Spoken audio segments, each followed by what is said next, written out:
2014 সালের 8 ফেব্রুয়ারি সন্ধ্যায় পল্লবী ইরানি ক্যাম্পে বিল্লালের গায়ে হলুদের অনুষ্ঠানে পুলিশের সোর্স সুমন নারীদের সঙ্গে অশালীন আচরণ করেন। এই সময় সেখানে থাকা গাড়িচালক জনি ও তার ভাই ইমতিয়াজ সোর্স সুমনকে চলে যেতে বলেন। এই নিয়ে সুমনের সঙ্গে দুই ভাইয়ের বাগবিতণ্ডা হয়।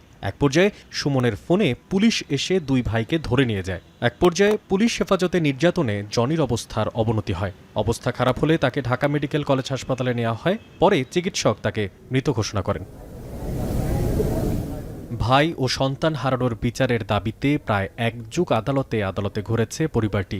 বিচারপতি এস.এম. কুদ্দুসজামান ও বিচারপতি এ.কে.এম. রবিউল হাসানের হাইকোর্ট বেঞ্চ 2 দিন ধরে মামলার রায় পড়েন। সোমবার রায় ঘোষণায় এসআই জাহিদের যাবজ্জীবন সাজা বহাল, আরেক পুলিশ সদস্য রাশেদুলের যাবজ্জীবন থেকে সাজা কমিয়ে 10 বছর কারাদণ্ড দেওয়া হয়। খালাস পেয়েছে পুলিশের সোর্স রাসেল। নির্যাতন এবং মৃত্যু আইন 2013 সালের প্রথম মামলা, যেটায় সাজা হয়েছে এবং যেটায় আমরা বলবো যে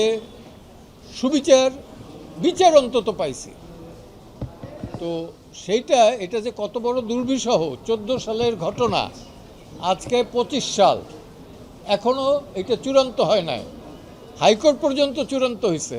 আমার দৃঢ় বিশ্বাস যে সরকার তো যাবে না, অ্যাপিলেন্ট যারা, তারা হয়তো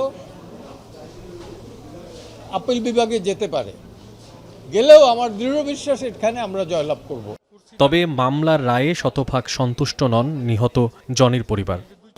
আমার ছেলে তো গেছে, আমি ছেলেকে তো পাবো না, আর আমাদের জীবনটা শেষ, আমাদের জীবন অর্ধেক হয়ে গেছে। আমরা পরিপূর্ণ রায় পাইনি। আমাদেরকে 6 থেকে 7 জন পুলিশ সদস্যরা মেরেছিল। সেখান থেকে পুলিশ সদস্যর নাম কার কিভাবে বলতে হবে আমি কোনো কিছু জানতাম না। আমি পরে তদন্তের মধ্যে ছবি দেখে যাদেরকে চিনেছিলাম সেভাবে আমি বলেছি।